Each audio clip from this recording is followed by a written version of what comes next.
मेरा नाम है आशु और मैं आपको अपने YouTube चैनल में स्वागत करता हूं। तो आज हम रिपेयर करेंगे प्रेशर कुकर। इसमें प्रॉब्लम है, इसकी स्टीम निकल रही है।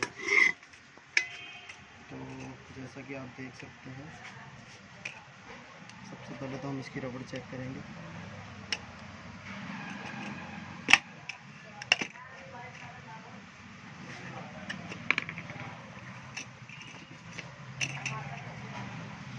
ये रबड़ सूख चुकी है, देखो जैसा कि आप देख सकते हैं, रबड़ ख़राब है ये।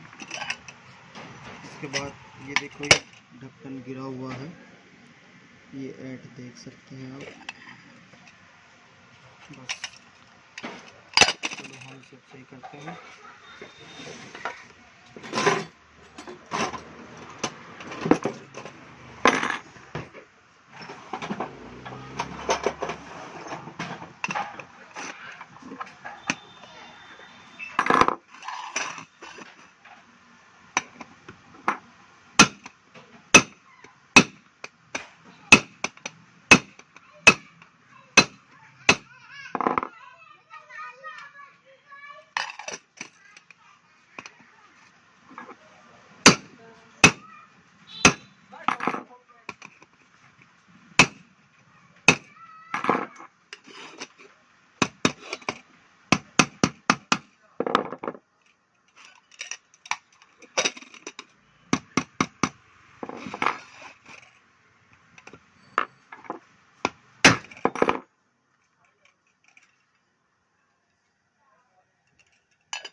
ये देख सकते हैं, ये 5 लीटर की रबड़ है प्रेस्टीज की। ये कुकर भी प्रेस्टीज का ही है, और प्रेस्टीज के और हॉकिंस के कुकर में उसी कंपनी की रबड़ लगती है, ये हमेशा ध्यान रखिएगा।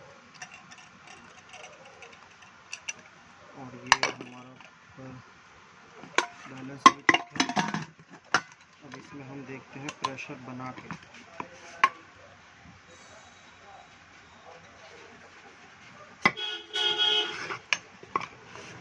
ये देखिए प्रेशर आप